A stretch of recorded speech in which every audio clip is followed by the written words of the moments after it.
You're about to hear how a plane that looked too heavy, too blunt, and frankly too wrong became the most effective carrier fighter of the Pacific War, and why its rivals learned to respect it the hard way. Stay with me to the end, because the moment this story flips from doubt to dominance, changes everything you think you know about air combat at sea. Picture the Pacific in late 1943. Carrier decks are hot with sun and exhaust. The ocean is a hard blue plate, and a new fighter is being craned. Aboard in numbers, the Grumman F6F Hellcat. It isn't pretty in the classic sense. It's thick through the fuselage, broad in the shoulders, and unapologetically practical. Next to the sleek Mitsubishi A6M0, the symbol of early war Japanese air power. The Hellcat looks almost industrial, and that is exactly the point. The Zero had earned its reputation. Early in the war, it ranged farther than many thought possible for a single-engine fighter. It could turn tight, climb smartly, and punish anything caught in its sights. But its breathtaking agility came from ruthless weight saving. Minimal pilot armor, fuel tanks that were not self-sealing in early variants, and a structure optimized for lightness above all else. That philosophy conquered skies, until opponents learned, adapted, and arrived with a different answer. The Hellcat is that answer. It wears protection like a uniform. Armor around the pilot and vital systems, self-sealing tanks, and a rugged airframe built to come home. It carries 6 heavy machine guns with deep ammunition stores. At its heart is a big, reliable radial engine designed to deliver power day after day in salt air and carrier grime. Everything about this airplane whispers the same idea. Survive the first mistake and deny the enemy the second chance. If you're expecting a fairy tale about one aircraft simply outflying another, this isn't that story. This is a story about a system, about fighters directed by radar from ships below, about radios that keep divisions tied together, about deck crews that turn airplanes in minutes, and factories that keep the ocean runway stocked. The Hellcat isn't merely a machine. It's the visible tip of a larger, invisible structure that moves with purpose. But first, we need to understand the duel that defined the Pacific: agility versus resilience, turn radius versus staying power, range versus recovery. On paper, the Zero could outturn many opponents. On purpose, the Hellcat refused to play that game. Where one side sought the perfect curving knife fight, the other brought altitude, speed, and teamwork. The result is a clash not of paint schemes, but of doctrine. Let's walk onto a wartime flight deck. Hellcats are chalked in neat rows, wings folded like sleeping birds, oil warm in the lines. Pilots climb in and pull straps tight across parachute packs. Below them, a combat information center will soon paint a picture in headphones. Bearings, altitudes, closing rates, vector angels 20, bogeys 150. It sounds simple. It is everything. Because from late 1943 onward, the job is not only to strike targets ashore, it is to make the carriers a fortress. That means interception, combat air patrols, and layered defense. When raids come in, the fighters are waiting at altitude, not by chance, but by design. And when contact happens, the Hellcat's strengths start compounding. It dives confidently, holds together in high-speed passes, and climbs back to fighting height with the muscle too. Try again. If you've heard the phrase, energy fighting, this is where it lives. Keep your speed. Keep your altitude. Trade one for the other only on your terms. Make one attack cleanly, then climb away before the furball drags you into the Zero's favorite arena. Return in pairs, cover your wingman, and talk. Always talk. The radio turns 2 airplanes into one mind, and divisions into a moving net. This is not to diminish the Zero. Its design brilliance is real. Extraordinary range for a fighter. Of its era, light control forces, and superb low-speed handling. In the first years of the war, that combination shocked opponents who tried to fight it on its own terms. But by the time the Hellcat arrives in strength, the fight has shifted. There's a new baseline. Protection for the pilot, robust fuel systems, heavier armament, and procedures that value repeatable victories over individual flashes of heroism. The contrast shows up everywhere, especially in what happens after damage. A fighter without armor may win the first merge with grace, but a fighter that absorbs punishment and still lands aboard wins the campaign. A self-sealing tank isn't glamorous, It just turns what could have been a fatal spark into a dark stain and a nervous pilot rolling to a stop on a deck striped with arresting wires. And those 6 guns with generous ammunition? They shorten engagements. Less time spent in a turning circle means fewer chances for surprises from below the horizon. By the autumn of 1943, U.S. carriers are ranging farther into the Central Pacific. Raids on fortified outposts test the new fighter alongside new doctrine. You can see the pattern forming. Coordinated intercepts built from radar plots, disciplined formations rather than solos, and air groups that treat altitude like money in the bank. When it's time to cash in, the Hellcat spins boldly and climbs to save again. What looks like weight in peacetime tests becomes margin in combat. The wide-track landing gear shrugs off hard carrier arrivals. The big engine gives the pilot options: climb out of trouble or accelerate through it. The strong airframe encourages confident dives and pullouts. Survivability and repeatability are the quiet advantages that accumulate hour by hour, sortie by sortie. And then there's the tempo. Carrier warfare rewards what can be done not once, but 100 times in a week.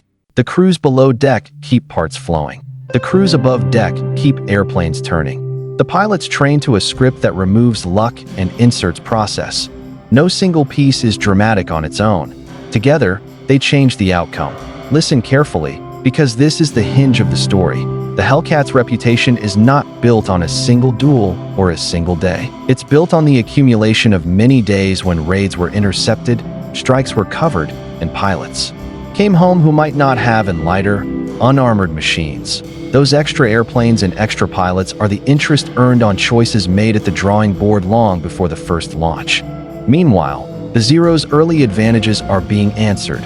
Longer-ranged escorts now fly from decks that move where they're needed. Heavier fighters handle the rigors of repeated carrier landings without bending themselves into maintenance problems. Radios and radar compress the ocean's uncertainty. Every time a division of fighters is placed in exactly the right piece of sky, you're seeing the system at work. If you love the engineering, here's the practical heart of it. Protection and power made the Hellcat forgiving to fly in combat. Forgiving doesn't mean sloppy.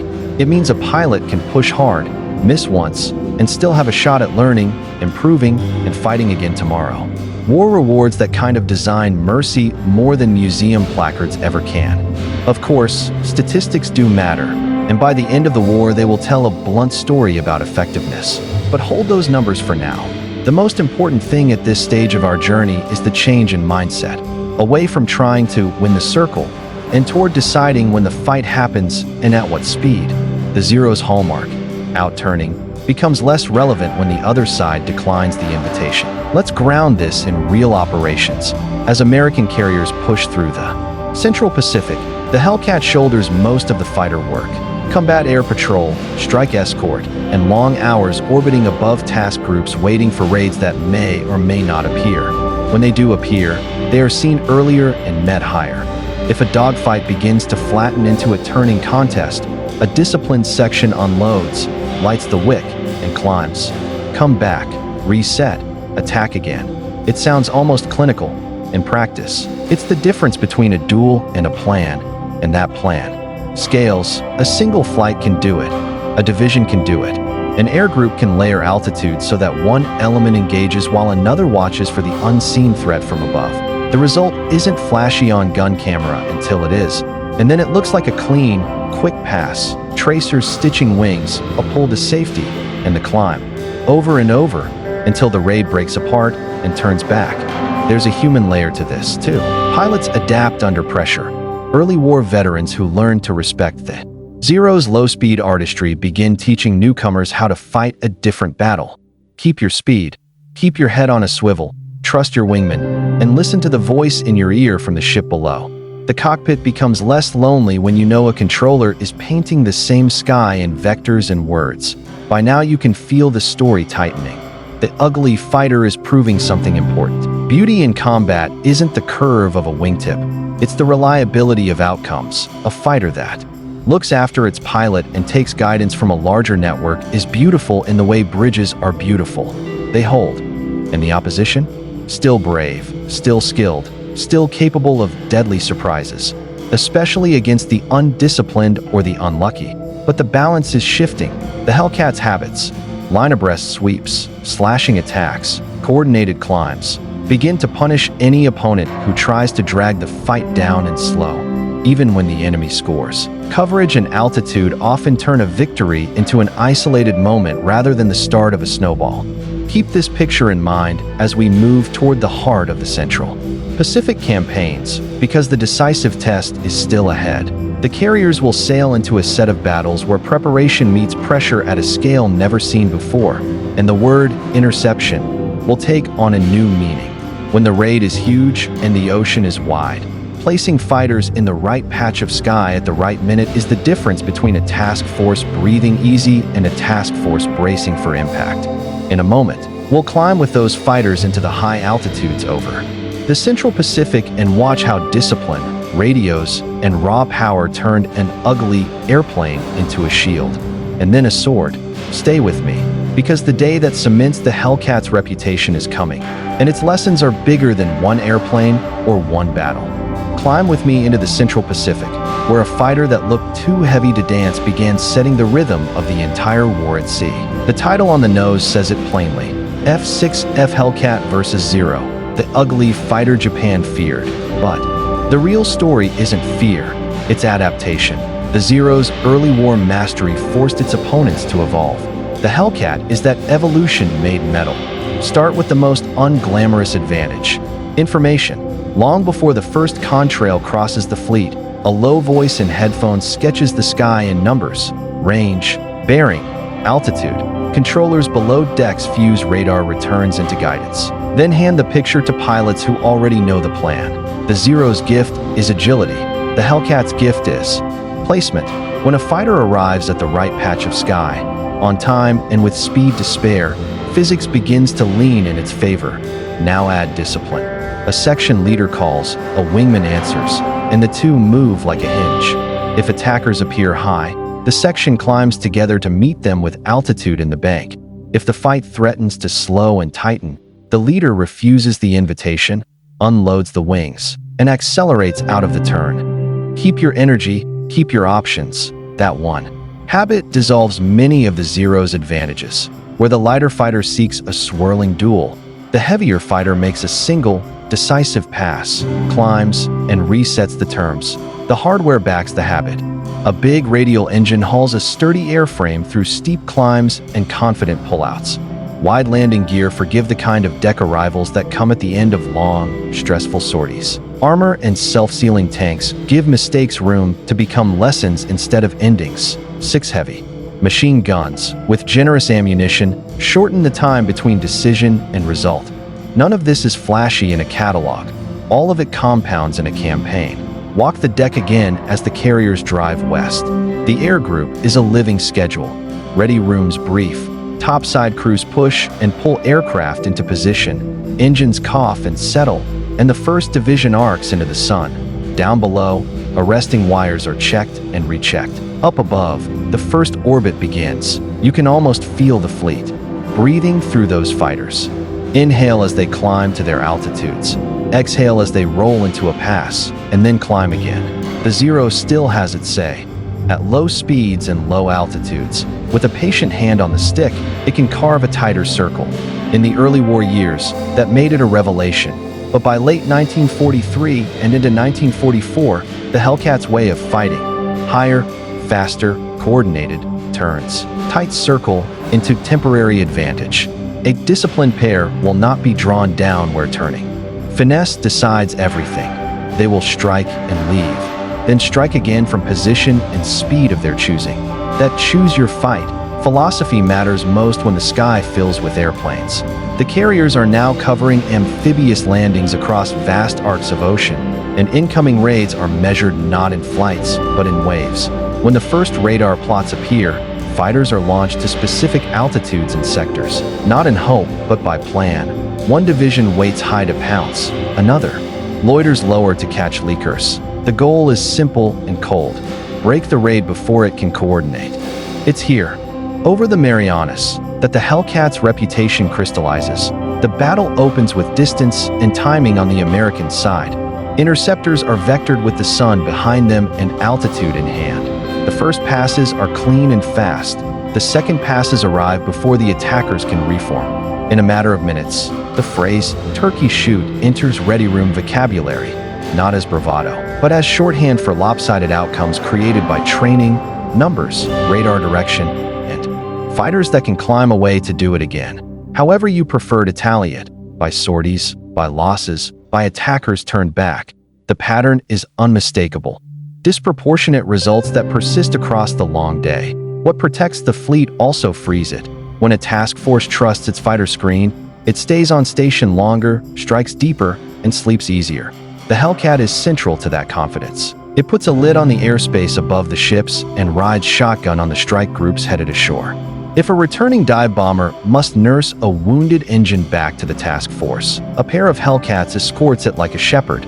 If enemy fighters attempt to bounce the strike on the way out or the way home, the escort's job is to make that attempt expensive, and when a raid does slip through, the same fighters fall back to protect the ships, slotting into altitudes and headings that make the most of guns and guidance from below. Look closely at the human side of this system. A fighter is only as good as the pilots who can fly it and fly it again tomorrow. The Hellcat is forgiving where it matters. It lands aboard without biting too hard. It absorbs a certain amount of mishandling in the crush of combat, and it gives confidence in the vertical. Climb high, point down, pull, and know the airframe will be there at the bottom of the arc. That forgiveness breeds steadiness. Steadiness breeds results. Then there's tempo ashore. Factories do not win dogfights, but they decide how many dogfights a navy can afford to wage. The Hellcat's production story reads like logistics poetry. Thousands built in a short span, parts interchangeable, and quality steady enough that squadrons can accept new aircraft without weeks of ground time. In practical terms, this means the air group's losses, combat, weather, simple wear, are backfilled fast. A machine designed to be rugged meets a manufacturing system designed to be reliable, and the result is presence. Day after day, the fighters are there. The numbers that historians like to quote: over 12,000 Hellcats built, over 5,000 enemy aircraft destroyed, a kill-to-loss ratio that makes statisticians double-check their math, do not float free of context. They grow from choices. To value pilot protection over raw nimbleness, to integrate radar and radio into the everyday business of interception, and to train pilots toward teamwork and energy management. The Hellcat is the expression of those choices. You can feel that expression in the cockpit reports that filter back from the fleet. Pilots praise the stability of the gun platform, the predictability in high-speed dives, the willingness to take damage and keep flying. They describe an airplane that is easy to fly well and hard to fly disastrously.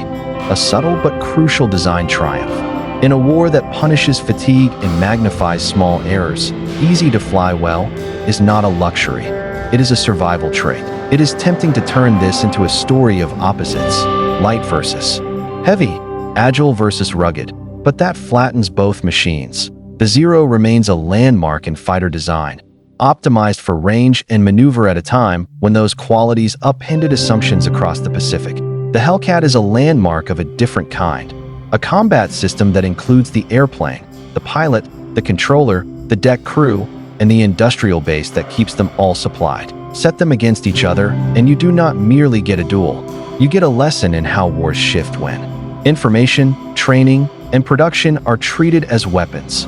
Keep that lesson in mind as we step into the late 1944 pressure cooker. The carriers plunge toward the Philippines, where the airspace is crowded, the distances are long, and the stakes are high. The Hellcat now wears every hat: escort, interceptor, patrol, and, when required, attack. Night-capable variants prowl the dark with radar in the nose, extending the shield after sunset. The rhythm is relentless. Launch, intercept, recover, refuel, rearm, launch again. The strength of the airplane is matched by the stamina of the organization that supports it. In these months, individual names rise from the radio chatter. Pilots whose tallies grow not because they chase glory, but because the airplane and the system let them deliver consistent results. One in particular, a quiet professional with a steady hand, begins stacking victories in bursts that turn heads in every ready room in the fleet. His story will become shorthand for what the Hellcat can do when flown to its strengths: arrive with altitude, attack with discipline, and climb out to do it again. We will meet him soon, in the thick of the action, where one morning's work becomes legend. Before we get there, consider one more contrast that matters in the cockpit but rarely makes headlines. Workload. The Hellcat's systems, its handling qualities, its view over the nose when the tail is up, its predictable stall behavior reduce the mental tax on the pilot during the most dangerous phases of flight. Carrier approaches demand attention and nerve. Combat demands both plus judgment. An airplane that lets a pilot spend more focus on the fight and less on babysitting the machine quietly raises performance across the board. And what of maintenance? A fighter that comes back riddled but intact is only useful if crews can turn it quickly. The Hellcat's robust design and straightforward access panels matter here. Line chiefs and plane captains learn where the airplane bruises and where it shrugs. Spare parts fit. Engines swap. Guns time correctly and stay timed. In wartime, those practicalities are the real difference between available and on paper. So the stage is set. A capable fighter flown with a method, guided by radar, multiplied by radios, sustained by factories, and maintained by crews who know it well. Across from it is an opponent that still demands respect, still punishes errors, but now too often finds itself forced into the wrong kind of fight. The center of gravity has shifted. The proof will come on days when the sky blackens with contrails and the ocean below looks like a chessboard from 30,000 feet. It will arrive in bursts from gun cameras and in the quiet of debriefing rooms where pilots trace arcs on. Chalkboards and controllers compare notes with aviators they guided but never met. It will be measured in raids broken and ships spared, and it will be personified, very soon now, by a handful of engagements that turn into touchstones. One pilot, two sorties, a string of attackers falling in front of a gun sight that stays steady. Another day, another wave. And another set of results so lopsided that the nickname born over the Marianas hardens into history. That is where we go next, into those specific days, those specific flights, and the calm voice on the radio that sends a division of ugly fighters to meet history at altitude. Climb higher with me, because the story of F6F Hellcat versus Zero, the ugly fighter Japan feared, is really a story about who chooses where and when the fight happens. Up here, the first advantage isn't speed or firepower, it's information. A calm voice in the headset turns radar echoes into vectors, range, bearing, altitude, pilot's answer, tally, and the formation adjusts like a hinge.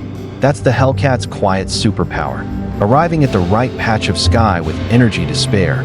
Then comes discipline. The section leader nudges the nose, the wingman stays welded, and the pair refuses the classic trap. The slow, tightening turn where the Zero shines. If the fight threatens to bog down, the throttle goes forward, the nose dips just enough to build speed, and the pair climbs out to reset the terms. Altitude is money, speed is small change. The Hellcat spins both on its own schedule. Hardware makes the habit possible. A big double wasp up front drags a rugged airframe skyward. 6 heavy machine guns speak briefly and decisively. Armor and self-sealing tanks forgive the kind of bad luck that would end lesser sorties. And when the pass is over, there's enough power left to point up and do it again. One slashing attack, then a climb. Again and again. Now move the carriers west, past the Gilberts, toward the Central Pacific Crucible. The Hellcat debuts in combat in late summer 1943 and, from that point forward, becomes the fleet's everyday shield and sword. Combat air patrols orbit high. Escorts sit on the shoulders of strike groups. Deck crews keep the tempo relentless. Launch, intercept, recover, refuel, rearm, launch again. What looks like weight on the spec sheet becomes margin in a storm. Across the circle, the Zero is still dangerous, especially when a fight sinks to low altitude and low speed. Its light structure and generous wing make it a low-speed artist. Early in the war, that artistry shocked opponents. But a Hellcat pair that guards its energy simply won't paint on that canvas. They descend from advantage, make a clean cut, and climb away before the circle can tighten. And when the sky fills with airplanes, that difference multiplies. Controllers don't push fighters toward the raid. They push them to altitude, headings, and timing. One division waits high with the sun at their backs. Another watches lower to catch anything that leaks through. The goal is not a swirling melee. The goal is to break the raid before it can coordinate. That doctrine meets its proving ground over the Marianas. Picture contrails knitting white ladders above a blue-black ocean. Picture a moving city of ships beneath, each one trusting the fighters overhead. Intercepts are made with altitude in hand and surprise on the American side. The first passes are quick, the second. Passes come before the attackers can reform. In a single long day, a phrase is born in ready rooms. Shorthand for results so lopsided they don't feel real until the debrief boards are filled. The Turkey Shoot label was never about mockery. It was about preparation meeting pressure, with the Hellcat as the point of the spear. What protects the fleet also frees it. Confident fighters mean carriers can stand and fight, keep launching deep strikes, and cover vulnerable moments, like the long minutes. When bombers return low on fuel and heavy on stress, a pair of Hellcats slides into escort as naturally as a shepherd flanks a flock. If threats appear, the escort buys time with altitude, angles, and a short burst of 50 caliber persuasion. Behind the scenes, another advantage is doing its quiet work. The airplane is forgiving. It flies predictably on approach, holds steady as a gun platform, and tolerates the rough handling that comes with long days and longer nights. That forgiveness lowers pilot workload in the moments that matter most, at the ship's round down, at the merge, in the climb away from danger. Design mercy saves lives and preserves experience, and experience, once preserved, spreads. Production and maintenance tie the bow. Factories deliver the same airplane over and over with parts that fit. Squadrons swap engines and panels without drama.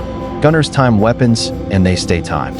On paper, availability becomes on deck, fueled, and ready. A fighter that is rugged, by design, and common by the thousands, means the air group's presence is a constant, not a promise. Statistics begin to tell the tale, but they're the fingerprints of doctrine, not the story itself. Over 12,000 Hellcats built in a short span. Thousands of enemy aircraft brought down across 2 hard years.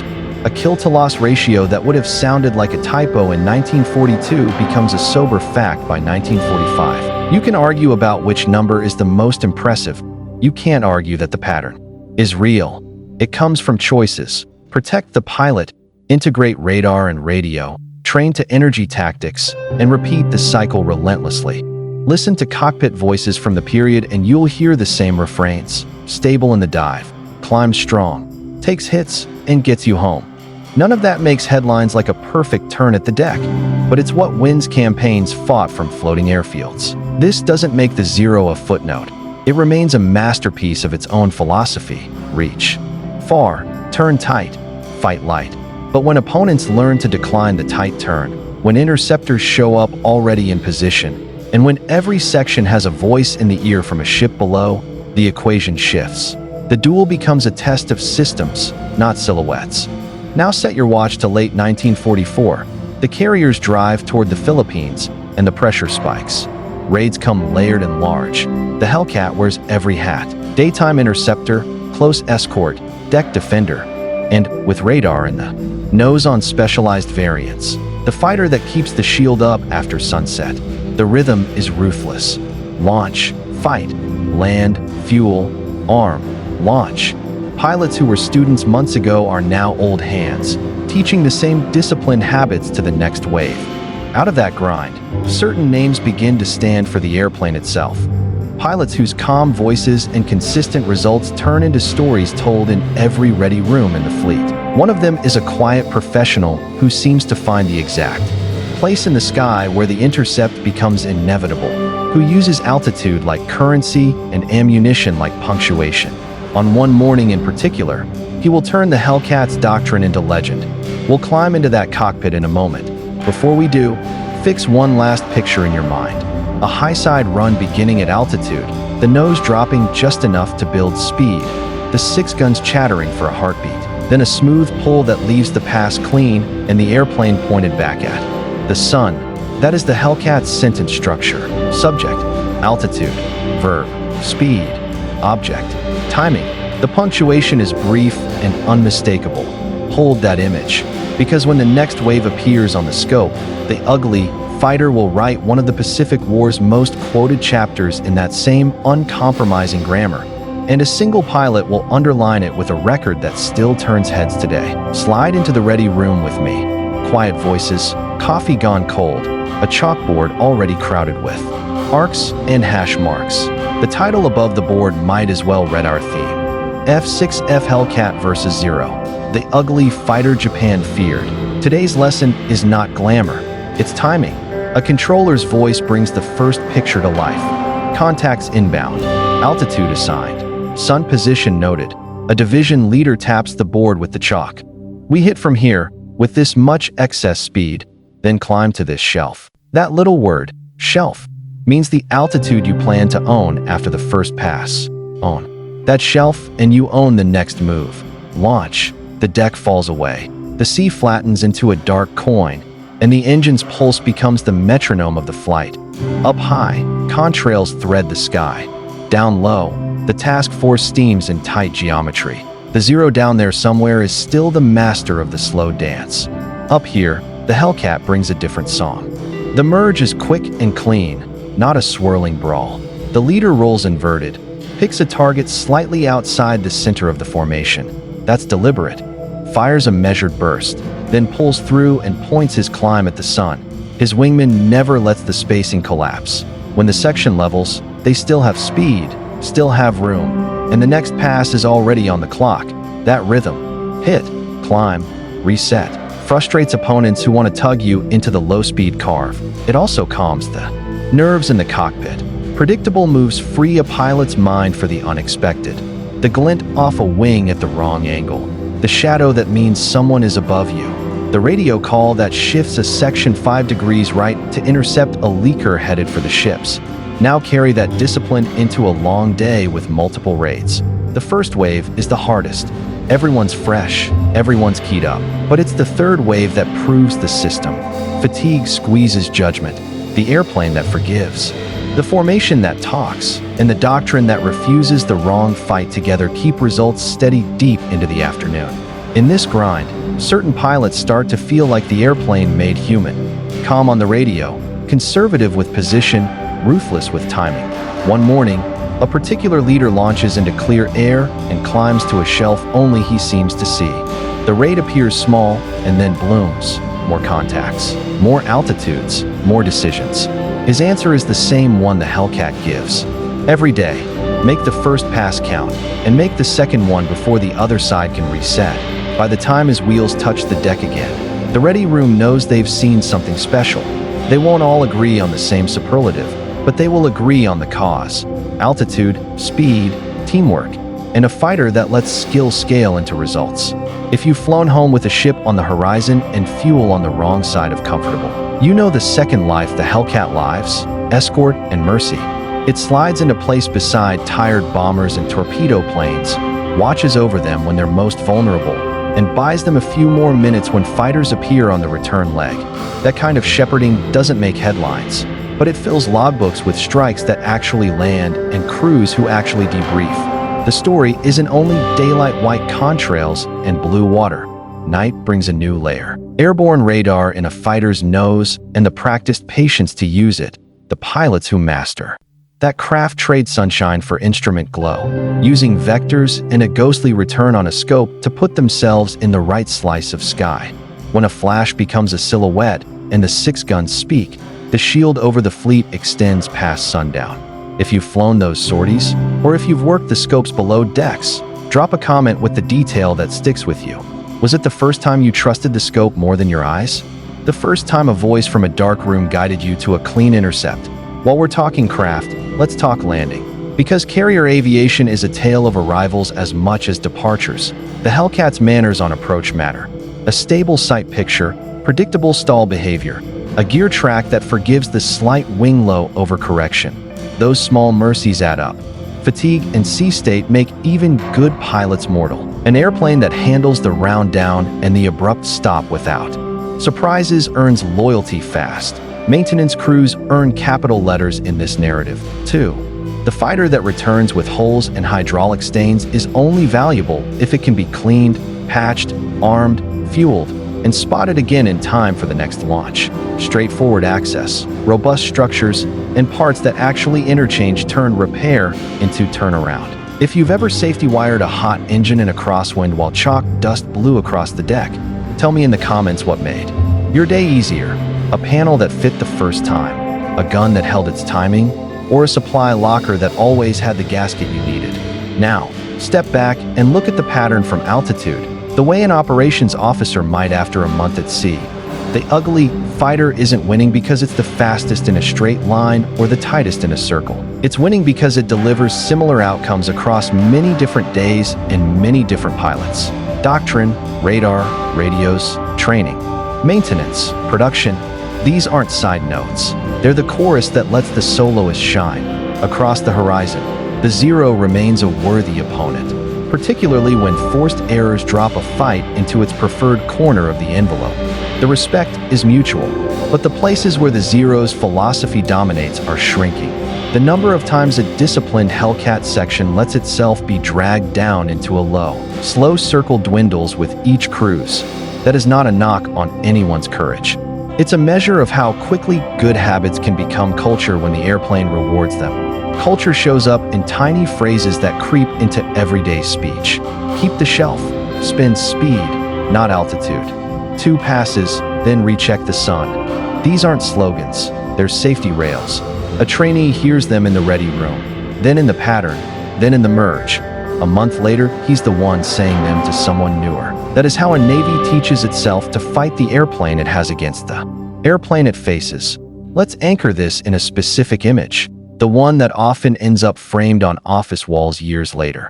A Hellcat dives from above, tracers arc out and vanish, and the pilot pulls up into a clear blue that looks almost empty after the blur.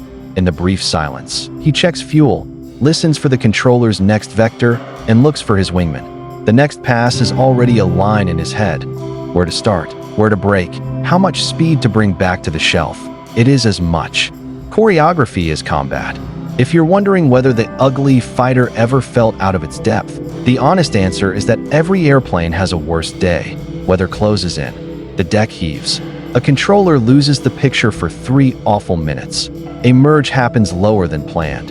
In those moments, pilot skill and a sturdy machine hold the line together. The Hellcat's gift is that it stacks the odds in favor of recovery. Solid structure, honest controls, and enough torque left to climb when a window opens. By late 1944, the war asks a harder question. Can the fighter shield hold while the fleet fights for the Philippines and the stakes compound? The answer, written in logbooks and after-action reports, is that the shield does more than hold. It becomes a blade of its own. Raids break up earlier. Escorts return with more of their charges. Controllers and pilots speak the same shorthand, and a few days stand apart. Days when a single pilot's tally in a single mission becomes the kind of fact that outlives the paperwork. We're going to step into one of those cockpits next, not to glorify numbers for their own sake, but to see how discipline, altitude, teamwork, and an airplane that forgives the right mistakes can turn a morning's plan into a record that still teaches. Before we strap in, tell me in the comments, if you had to pick one advantage to bring to that cockpit, altitude, speed, teamwork, or ruggedness, which one would you choose and why? Because the pilot we're about to fly with didn't choose just one. He used all 4, in the exact proportions the Hellcat was built to deliver. And on a morning crowded with contrails and decisions, he wrote his name into the margin of a very long ledger, one measured not only in victories claimed, but in ships protected and crews who made it home.